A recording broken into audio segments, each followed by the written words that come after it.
నమస్కారం. సామాన్యుడు TV news కి స్వాగతం. ఈనాటి వార్తా విశేషాలు. దేవతల రాజధాని అమరావతి అయితే ఆంధ్రప్రదేశ్ రాజధాని అమరావతి అని ముఖ్యమంత్రి చంద్రబాబు తెలిపారు. రాజధానిలో వెంకటేశ్వర స్వామి ఆలయ విస్తరణకు సీఎం భూమి పూజ చేశారు. అనంతరం ఓం నమో వెంకటేశాయ అంటూ సీఎం చంద్రబాబు ఉపన్యాసాన్ని ప్రారంభించారు. కలియుగ దైవం శ్రీ వెంకటేశ్వర స్వామి ఈ యుగంలో ఏపీలో అవతరించారని తెలిపారు. 2019లో ఆలయాన్ని నిర్మించాలని సంకల్పం చేశామని గుర్తు చేశారు. ఈ ప్రాంతానికి పేరు పెట్టినప్పుడే వెంకటేశ్వర స్వామి తన ద్వారా సంకల్పించారని తెలిపారు.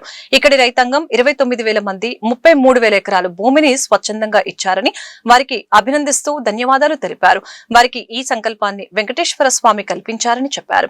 కృష్ణానది తీరాన పవిత్రమైన శ్రీ వెంకటేశ్వర స్వామి దేవస్థానం నిర్మితమైందని తెలిపారు. 1983లో తిరుమలలో అన్నదానాన్ని ఎన్టీఆర్ ప్రారంభిస్తే 2003లో ప్రాణదానం కార్యక్రమాన్ని సిమ్స్ లో ప్రారంభించినట్లు ముఖ్యమంత్రి వెల్లడించారు. మా ఇంటి దైవం వెంకటేశ్వర స్వామి, మా ఇంటి నుంచి చూస్తే ఆయన నామాలు కనిపిస్తాయి అని చెప్పుకొచ్చారు. ఎప్పుడు కూడా వెంకటేశ్వర స్వామికి అప్రతిష్ట పాలు తెచ్చే పనిని చేయలేదని, ఎవరిని చెయ్యనివ్వనని తెలిపారు.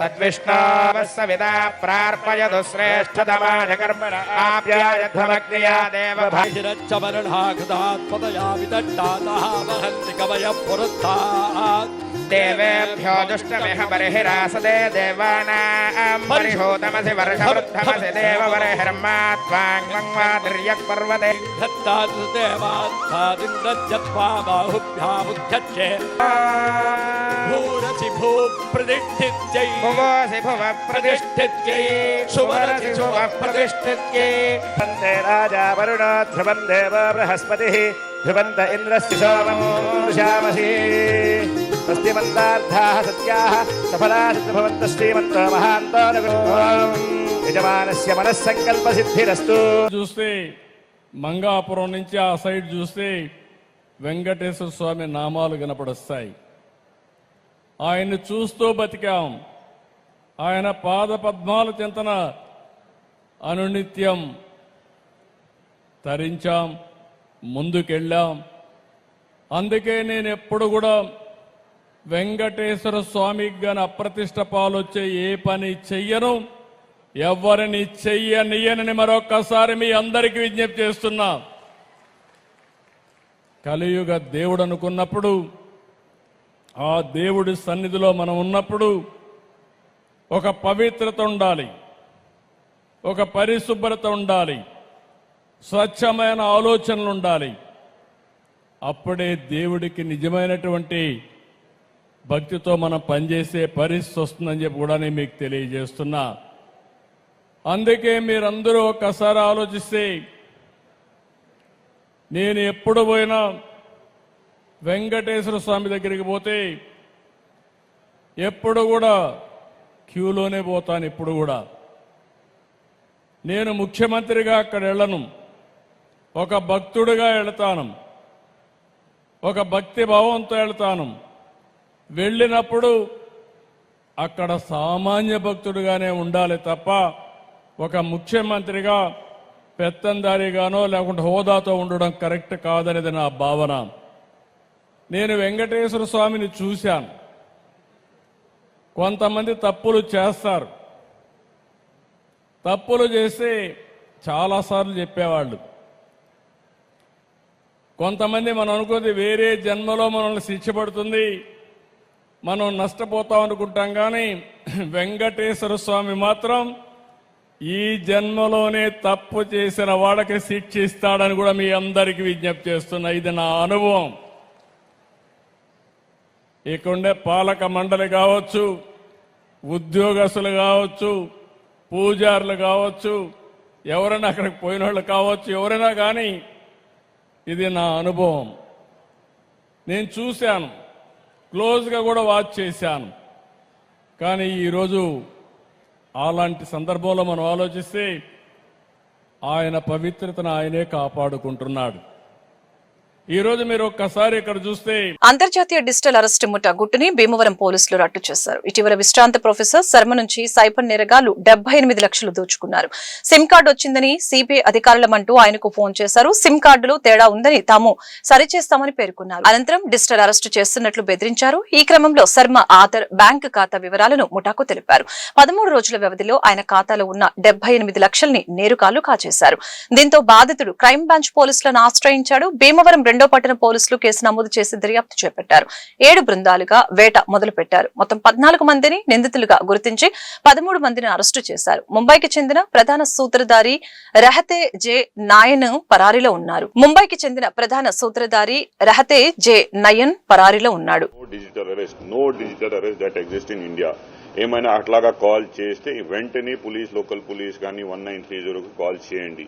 అండ్ ఆల్సో ఇది because most of these victims are old people, అక్కడ వెళ్ళి we will also organise our efforts. తర్వాత బ్యాంక్ కూడా మాట్లాడటం జరిగింది. అట్లాగే senior citizens if they are coming to bank, ఈ విషయంలో కూడా చూస్తే 6 సార్లు the victim has gone to bank and transferred the amount online.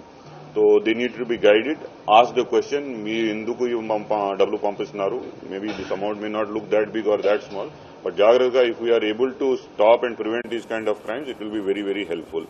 And detection, and as I told, it's taking a lot of painstaking efforts and everything. ఇప్పుడు చూస్తే it will look like very small in 5 minutes. I have covered it up.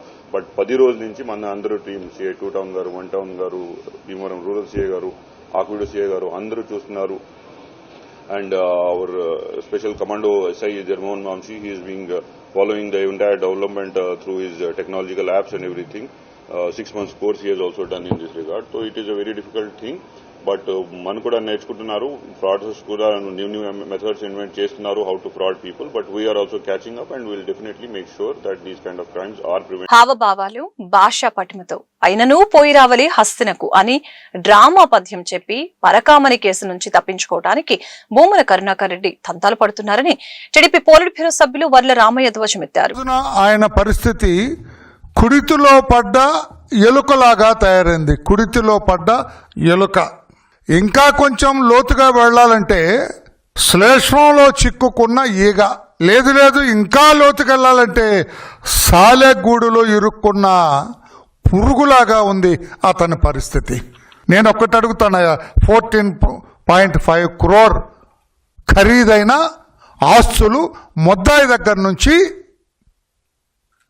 మీరు తీసుకున్నారు, దేవాలయానికి గిఫ్ట్గా drama ఆడి తీసుకున్నారు. ఆ గిఫ్ట్గా తీసుకున్నది మీ బోర్డ్ మీటింగ్లో టేబుల్ ఎజెండాగా పెట్టారు. దీని గురించి ఇంకా లోతుగా చేయాలి, లేదా వివరాలు కనుక నువ్వు రిజెక్ట్ ఎందుకు చేయలేదు? చైర్మన్ నువ్వే కదా, ఎందుకు రిజెక్ట్ చేయలేదు? ఏదైతే క్రైమ్ ప్రాపర్టీ ఉందో, ఏదైతే నువ్వు టేబుల్ ఎజెండాగా పెట్టావో దాన్ని మీ సన్నిహితులకి 60,000 రూపాయలకి ఇస్తావా? నన్ను అడిగితే 10 లక్షల రూపాయలకు తక్కువ వేయటానికి లేదు. నువ్వు కదా కారణం, నువ్వు చేసింది కాదా? ఒక దొంగను దొరగా మార్చింది నీవు కాదా? ఇక్కడ ఆయనను పోయి రావాలి హస్తినకు డ్రామా ఆడతావా? ఇది కురుక్షేత్రంలో పద్యం పాడతాడు, ఆయనను పోయి రావాలి హస్తినకు. ఎక్కడికి పోవాలో తొందరలోనే. హస్తినకు కాదు తమ్ముడు, శ్రీకృష్ణ జన్మస్థానానికి వెళ్ళాలి నువ్వు. టీడీఆర్ బాండ్లేక అంటారు. టీడీఆర్ బాండ్లు తిరుపతిలో ఎన్ని కోట్లు కొట్టేశావు నీవు, నీ కొడుకు ఎన్ని కోట్లు కొట్టేశావు తెలీదా? సంగీతం చెబుతావు, ఆయనను పోయి రావాలి హస్తినకని. పోతావు, ఎక్కడికి పోతావో చూడు. సిఐడి అయ్యన్నార్ గారు నిన్ను వదిలేది లేదు మిస్టర్. ఆయన భయపడేవాడు కాదు మిస్టర్. నీకు శ్రీకృష్ణ జన్మస్థానం తప్పదు మిస్టర్ అని చెప్పి కూడా నేను తెలియజేస్తున్నా. Andhra Pradesh municipal administration and urban development మంత్రి పొంగూరు నారాయణ ఇటీవల TIDCO township and infrastructure development corporation ఇళ్ల నిర్మాణంపై సమీక్షలు నిర్వహించారు. వచ్చే ఏడాది జూన్ నెలాఖరికి రాష్ట్ర వ్యాప్తంగా అన్ని టిడ్కో ఇళ్ల నిర్మాణాలు పూర్తి చేసి లబ్ధిదారులకు అందజేస్తామని ఆయన స్పష్టం చేశారు. ఇది టీడీపీ ప్రభుత్వం ఎన్నికల మేనిఫెస్టోలో భాగంగా పేదలకు పక్కా ఇల్లు అందించే కార్యక్రమానికి చెందింది. టిడ్కో ఇల్లు పేదలకు రేర్ అండ్ మీర్ కేటగిరీలోకి అందించే సబ్సిడీ హౌసింగ్ ప్రాజెక్టులు. మున్సిపల్ కమిషనర్లు ప్రతి వారం పరిశీలించి ఇన్ఫ్రా సమస్యల్ని పరిష్కరించాలని మంత్రి ఆదేశించారు. 1919లో ఎంతో ప్రతిష్టాత్మకంగా ఆ రోజున్న ప్రభుత్వం, తెలుగుదేశం ప్రభుత్వం, ఈ టిట్కో హౌసెస్ని 7,01,000 ఆ రోజు ఈ రాష్ట్రంలో శాంక్షన్ చేసి 5,00,000 హౌసెస్కి యాక్చువల్గా అడ్మినిస్ట్రేటివ్ క్లియరెన్స్ తీసుకొని 4,94,000 హౌసెస్ గ్రౌండ్ చేశాము. అయితే గత ప్రభుత్వం వచ్చి వాటిలోని 2,61,000 కుదించి క్యాన్సిల్ చేస్తుంది. ఇక్కడ 1,240 శాంక్షన్ చేస్తే 96 క్యాన్సిల్ చేసి 1,152 చేయమన్నారు.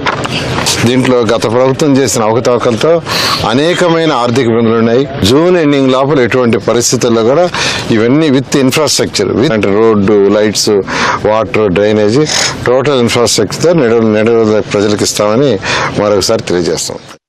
పీపీపీ మోడల్స్ పై బొత్స సత్యనారాయణ ఫైర్ అయ్యారు. మెడికల్ కళాశాలల ప్రైవేటీకరణను అడ్డుకుంటామని ప్రకటించారు. ప్రజల కోసం, రాజ్యాంగ పరిరక్షణ కోసం ఈ పోరాటమని పేర్కొన్నారు. రాష్ట్రంలో మెడికల్ కళాశాలని పీపీపీ మోడల్లో ప్రైవేటు దక్కించుకునేందుకు ప్రభుత్వం ప్రయత్నిస్తుందని ఆరోపించడం జరిగింది. శాసన మండలి విపక్ష నేత బొత్స సత్యనారాయణ తీవ్ర స్థాయిలో ఆగ్రహం వ్యక్తం చేశారు. ఈ విషయంలో గవర్నర్ అబ్దుల్ నజీర్ ని కలిసి తమ అభ్యంతరాలు తెలియజేసిన అనంతరం ఆయన మీడియాతో మాట్లాడారు. ప్రజల కోసమే మెడికల్ కళాశాలని ప్రారంభించాం. గత ప్రభుత్వ కాలంలో ప్రజలకు విద్య, వైద్య సేవలు అందించాలనే లక్ష్యంతో మెడికల్ కళాశాలని ప్రారంభించామని బొత్స స్పష్టం చేశారు. కాబట్టి మీరు ఇవన్నిటిని కూడా వాస్తవంగా అవసరమైతే చెక్ చేసుకోండి, రీచెక్ చేయండి, క్రాస్ చెక్ చేయండి. కొన్ని పత్రికలు, కొన్ని టీవీలు అదే పనిగా దీన్ని ప్రజలు వ్యతిరేకిస్తారని చెప్తున్నారు. వాస్తవానికి కుటుంబంలోని నాయకులు కూడా, పెద్దలు కూడా, ఆ ప్రజల సానుభూతి పరులు కూడా వచ్చి వీటి మీద స్వచ్ఛందంగా వచ్చి వాళ్ళు కూడా పాల్గొంటున్నారు, సంతకాలు చేస్తున్నారు. ఇది గ్రామీణ ప్రాంతాల్లో కానీ పట్టణ ప్రాంతాల్లో జరుగుతున్న విషయం అని చెప్పాం. ర్యాండమ్ చెక్ చేసుకోండి మీకు ఇచ్చిన తర్వాత అని చెప్పాం. లేదు అంటే ఇప్పుడే ఓ టీం పంపించుకొని క్రాస్ చెక్ చేయండి జరుగుతున్న కార్యక్రమాన్ని అని చెప్పాం. ఎందుకంటే ఇది ప్రజా అవసరానికి సంబంధించింది. ఇదేమో రాజకీయ కోణంలో, రాజకీయ లబ్ధి కోసమో, రాజకీయ స్వాతంత్రం చేస్తున్న కార్యక్రమం కాదు. ఈ రాష్ట్రంలో ఒక ప్రధాన ప్రతిపక్షంగా, ఒక బాధ్యతగా ప్రజల తరఫున ప్రజల ఆలోచనని, ప్రజలతో నష్టాన్ని పాడవలసిన బాధ్యత మాకుంది. కాబట్టి ఈ కార్యక్రమాన్ని చేస్తున్నాం. ఆ రోజు జగన్మోహన్ రెడ్డి గారు ఆలోచన చేశారు. చూసాం భారతదేశంలో కాదు, ప్రపంచం మొత్తం మీద వచ్చి కోవిడ్ మహమ్మారి వచ్చినప్పుడు ఏ విధంగా ఇబ్బంది పడ్డాము, ఏ విధంగా ప్రజలు ఆందోళన చెందారో, ఏ విధంగా చాలా కుటుంబంలో పెద్దలెత్తి ప్రాణాలు కోల్పోయారో, ఆ రోజు ఎంత మదన పడ్డామో చూసాం. ఆ చర్యలన్నింటినీ అప్పుడు జరుగుతున్న సందర్భాన్ని పుణికిపుచ్చుకొని ఆ రోజు ఆయన నాయకత్వంలో ఆ ప్రభుత్వం ఆ రోజు ఏదైతే కేంద్రం తీసుకున్న పాలసీ ప్రకారం జిల్లాకు మెడికల్ కళాశాల ఉండాలని నేను తీసుకున్న అన్నిలో భాగంగానే అన్నయ్య నిన్న మొన్న పెట్టింది కాదు, కోవిడ్ తర్వాత వచ్చిన తర్వాత పెట్టింది కాదు. 17వ సంవత్సరం నుంచి దేశంలో ఆ పాలసీ ఉంది. కానీ ఆనాటి ప్రభుత్వం, చంద్రబాబు నాయకత్వంలో ప్రభుత్వం వాటిని విస్మరించింది. వాళ్ళకి అక్కర్లే. కానీ జగన్మోహన్ రెడ్డి గారు ప్రజల తరపున, ప్రజల కోసం, ప్రజా ఆరోగ్యం కోసం, ప్రజా సంక్షేమం కోసం ఆ నిర్ణయం తీసుకొని ఒక్కొక్క కళాశాలకు 500 కోట్ల రూపాయలని తిరుమల లడ్డు వివాదంలో ప్రస్తుత ప్రభుత్వం నా మీద విష ప్రచారం చేస్తోంది అని వైసీపీ రాజ్యసభ సభ్యులు వైవి సుబ్బారెడ్డి అన్నారు. తిరుమల పవిత్రతకు భంగం కలిగిస్తుందని సుప్రీంకోర్టులో నేను పిటిషన్ దాఖలు చేశాను. కోట్లాది మంది హిందూ భక్తుల మనోభావాలు దెబ్బతినేలా పరిస్థితులు ఉన్నాయి. 20 కోట్ల లడ్డూలు కల్తీ నెయ్యితో తయారయ్యాయన్న ఆరోపణలో వాస్తవం లేదని చెప్పుకొచ్చారు. అధిక ధరలతో నెయ్యిని కొనుగోలు చేశారన్న ఆరోపణలు నిజం కాదు. 2019 నుంచి 24 హయాంలోని కల్తీ జరిగిందని దర్యాప్తు చేస్తున్నారు. అంతకుముందు కూడా కల్తీ జరిగిందా, దర్యాప్తు జరగాలని వైవి సుబ్బారెడ్డి డిమాండ్ చేశారు. రిపోర్ట్ ప్రకారం ఈ నెయ్యి ఏ 4 ట్యాంకర్లో అయితే వెనక్కి పంపించామని చెప్తున్న నెయ్యి మళ్ళా ఆగస్టు 24లో వేరు సప్లయర్స్ ద్వారా ఆ నెయ్యి లడ్డూ తయారీలో ఉపయోగించారని సిట్ ఛార్జ్షీట్ రిపోర్ట్లో మెన్షన్ చేయడం జరిగింది. మరి అప్పుడు ఆ నెయ్యి లడ్డు తయారీలో ఉపయోగించారు కదా, మరి అప్పుడుంది ఇప్పుడున్న చంద్రబాబు గవర్నమెంటే కదా.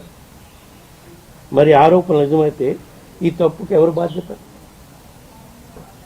దీనికి కూడా మేము బాధ్యతనా? చంద్రబాబుతో దాటి అందులో ఉన్న టీటీడీ అధికారులుగా, టీటీడీ పెద్దలుగా, వీటన్నిటికీ ల్యాబ్ బేసిక్గా పెడుతున్నాం.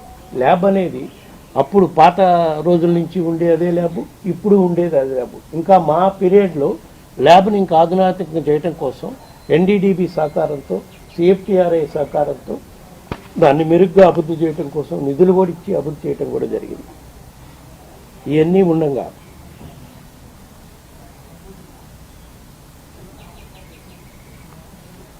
ఈ మధ్య పత్రికల్లో, ఇతర మీడియా సంస్థల్లో 2019-24 మధ్య తయారైన లడ్డులన్నీ కూడా కల్తీ నెయ్యితోనే తయారు చేశారు.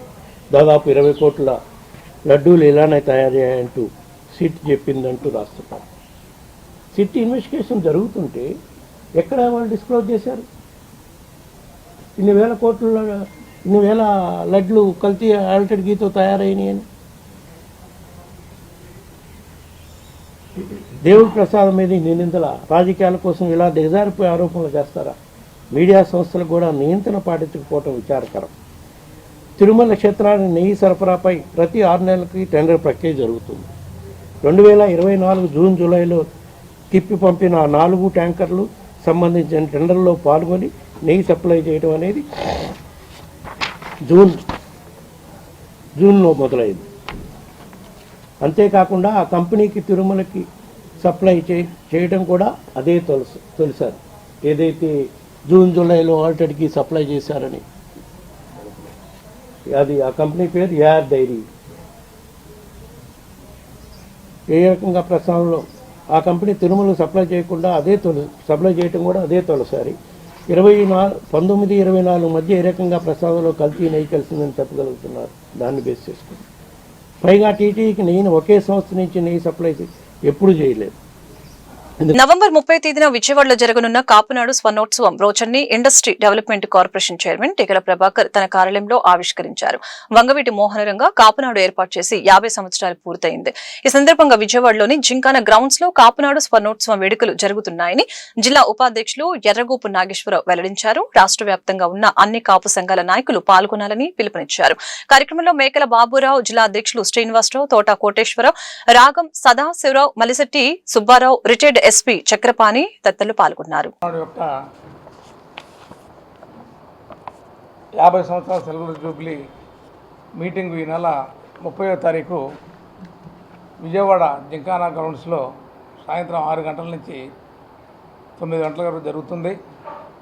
దాని అందరూ ఆహ్వానించడానికి, పెద్దలను ఆహ్వానించడానికి ఆహ్వాన పత్రాన్ని పెద్దలు డాగల ప్రభాకర్ గారు, కాపు నాయకులు మలిశెట్టి సుబ్బారావు గారు, కాపునాడు రాష్ట్ర కార్యదర్శి శ్రీ రాగం సదాశివరావు గారు, జోన్ 3 అధ్యక్షులు బందలపాటి వెంకటరావు గారు, గుంటూరు జిల్లా కాపునాడు అధ్యక్షులు చెల్లుపల్లి శ్రీనివాస్ గారు, ఏదైతే రంగా గారు మరణం తర్వాత మిర్యాల వెంకటరావు గారు సారథ్యం వహించి కాపునాడు నడుపుకుంటూ వచ్చారు.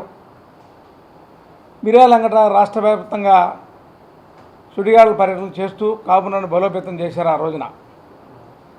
ఆ తర్వాత వాళ్ళు కాలం చెల్లించిన తర్వాత గాళ్ళ సుబ్రహ్మణ్యం గారు ఈ కాపునాడు ఆయన ఆధ్వర్యంలో నడుస్తూ ఉన్నది. కాపుల యొక్క ఔన్నత్యానికి, కాపుల యొక్క అభివృద్ధి కోసం, కాపులు ఔన్నత్యం పాటుపడుతూ ముందుకెళ్తున్నటువంటి కాపునాడు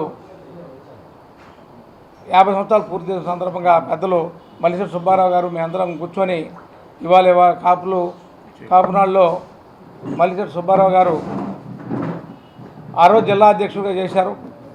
మేమందరం కలిసి జిల్లాలో కాపునాడు నడిపాం. కాబట్టి నేను కాపు పెద్దగా దీన్ని హర్షిస్తున్నాను. దీనికి మన కాపు సహోదరులు అందరూ వచ్చి చేయవలసిందిగా కోరుతున్నాను. రీసెంట్గా ఒక 1 మంత్ నాడు నేను జాయినింగ్ అవ్వడం జరిగింది మన పెద్దల సమక్షంలో. అలాగే మన పెద్దలు వారి ద్వారా ఇవాళ మనం జరగబోయే 50 సంవత్సరాలు అటువంటిది బ్రోషర్ రిలీజ్ చేయడం అనేది, పాంప్లెట్ రిలీజ్ చేయడం జరిగింది. ఇది మన పెద్దల ద్వారా రిలీజ్ చేయడం జరిగింది. అలాగే గుంటూరు నుంచి అందరం కూడా రేపు 30వ తారీఖున ఆదివారం రోజున ఎక్కడెక్కడ బస్సులు పెట్టడం జరిగింది. ఆ బస్సులు అందరం కూడా ఎక్కి ఫుల్గా వెళ్ళి చేసి ప్రతి ఒక్కళ్ళం కూడా వెళ్ళి జయప్రదం చేయవలసిందిగా కోరుకుంటున్నాము. కాపు నాయకులారా, దయచేసి మీకు చేతులెత్తి ప్రణామాలు చేస్తున్నాను. రండి రండి రండి విజయవాడ నవంబర్ 30వ తారీఖున కదలండి. సముద్రంలాగా కడలి సముద్రంలాగా కదలండి. కాపు నాడు కాపు జాతి అంటే ఆంధ్రదేశంలో ఒక గుర్తింపు తెచ్చే విధంగా 1988న ఏ విధంగా అయితే దిగ్విజయంగా రంగా గారి ఆధ్వర్యంలో జరిగిందో అదే విధంగా జరిపించాలని చెప్పేసి మీ అందరికీ కూడా చేతులు వచ్చి నమస్కరిస్తున్నాను. కాపు నాయకులారా ముఖ్యంగా నాయకులకే చెప్తున్నా, విడిపోబాకండి. ఎవడు కాడు విడిపోయాడనుకో పలసన పడిపోతాం, తొక్కేస్తారు. అందరూ ఏకమైతే సూర్యుడిపాటి జాతీయ మాల మహానాడు జాతీయ అధ్యక్షులు ఈమని చంద్రశేఖర్ ఆధ్వర్యంలో భారత రాజ్యాంగ స్వర్ణోత్సవ సభ అంబేద్కర్ భవనంలో ఘనంగా నిర్వహించడం జరిగింది. ఈ కార్యక్రమానికి ముఖ్య అతిథులుగా నగర mayor Kovelamudi Ravindra, deputy mayor Shaik Sajila మరియు వివిధ దళిత బహుజన సంఘాల నాయకులు హాజరయ్యారు. భారత రాజ్యాంగం ఆమోద దినోత్సవం సందర్భంగా డాక్టర్ బిఆర్ అంబేద్కర్ చిత్రపటానికి పూలమాలలు వేసి ఘనంగా నివాళులు అర్పించారు. భారత రాజ్యాంగం దేశ ప్రజలందరి సొత్తు అని తెలిపారు. అంబేద్కర్ ఒక కులానికి మతానికి చెందిన వ్యక్తి కాదని అందరివాడని అన్నారు. డాక్టర్ బిఆర్ అంబేద్కర్ రచించిన రాజ్యాంగం వలన ఈ భారతదేశంలో ప్రజలందరూ కలిసిమెలిసి సంతోషంగా ఉంటున్నారని తెలియజేశారు.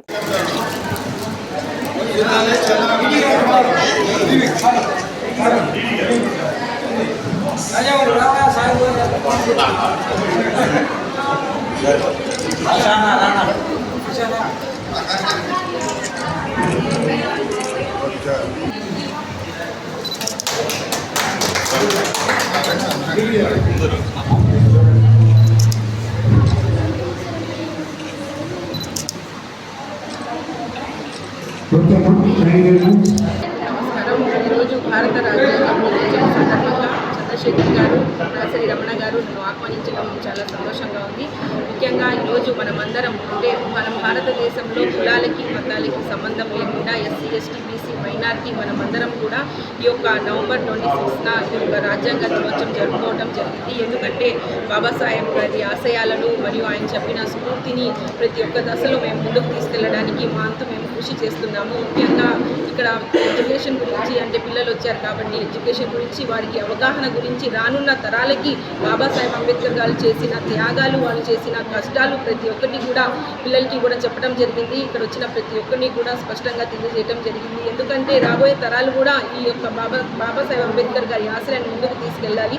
ముఖ్యంగా మేము అందరం చూడొచ్చు, ఈరోజు గౌరవనీయులు ముఖ్యమంత్రి వర్యులు చంద్రబాబు నాయుడు గారు కూడా రాజ్యాంగం గురించి అంటే పిల్లలకి మ్యాక్ అసెంబ్లీ అని ఏర్పాటు చేశారు. ఎందుకంటే మన పిల్లలకి కూడా రాజ్యాంగం ఒక రూల్స్ని, దాంట్లో ఉన్న ఫిలాసఫీ, దాంట్లో ఉన్న డిసిప్లైన్, క్రమశిక్షణ, న్యాయం, సామాజికంగా ప్రతి ఒక్కటి కూడా తెలియజేయాలి అనే ఒక మంచి ఉద్దేశంతో విద్యాశాఖ మంత్రి వర్యులు లోకేష్ అన్న గారి ఆధ్వర్యంలో ప్రతి ఒక్కటి కూడా మ్యాక్ అసెంబ్లీ అదరగొట్టారు అని చంద్రబాబు నాయుడు గారు కూడా పిల్లలకి ఎంతగానో అభినందించారు. కాబట్టి ప్రతి సంవత్సరం కూడా ఇలాంటి కార్యక్రమాలు అమల్లో తీసుకొచ్చిన రోజు భారతదేశ వ్యాప్తంగా కూడా కేంద్ర రాష్ట్ర ప్రభుత్వాలు ఈరోజు చేస్తారు.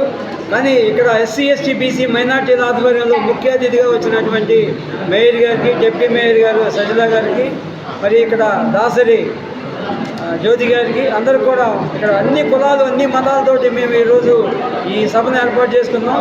ఈ సభను ఎంతో కష్టపడి దాసరి రమణ గారు, మేము 4 రోజుల నుంచి ఆర్థికంగా మేమే చేసుకుని ఎవరి దగ్గర రూపాయి తీసుకోలేదు. ఇంత మంచి కార్యక్రమాన్ని ఏర్పాటు చేసి మరి సజిలా గారు వచ్చి మంచి స్పీచ్ ఇచ్చారు అంబేద్కర్ గారి గురించి. మీ అందరూ కూడా మేము జైభీం తెలియజేస్తూ. అచ్చంపేట మండలం కస్తల గ్రామంలో ప్రజల వద్దకు ప్రవీణ్ 100 రోజులు 100 గ్రామాలు కార్యక్రమం విజయవంతంగా కొనసాగుతుందని ఎమ్మెల్యే భాష్యం ప్రవీణ్ తెలిపారు. ఈ సందర్భంగా ఎమ్మెల్యే మాట్లాడారు. 5వ రోజు తమ సమస్యల్ని చెప్పుకునేందుకు అధిక సంఖ్యలో ప్రజలు వస్తున్నారని తెలిపారు. ఈ కార్యక్రమం ప్రజల వద్దకు మరింత చేరువుగా వెళ్లి వారి సమస్యల్ని స్వయంగా అడిగి తెలుసుకుంటున్నందుకు ఉపయోగకరంగా ఉందని ఆనందం వ్యక్తం చేశారు. కూటమి ప్రభుత్వం ప్రవేశపెట్టిన సంక్షేమ పథకాలు అర్హులైన వారికి అందుతున్నాయో లేదో ప్రజలను అడిగి తెలుసుకుంటున్నామని తెలియజేశారు. ప్రజలకు కావలసిన మౌలిక వసతులు ఏర్పాటు చేయడం, వారిని ఆర్థికంగా, సామాజిక పరంగా అన్ని రంగాలలో అభివృద్ధి చేయడమే ముఖ్య ఉద్దేశంగా పనిచేస్తున్నట్లు తెలిపారు.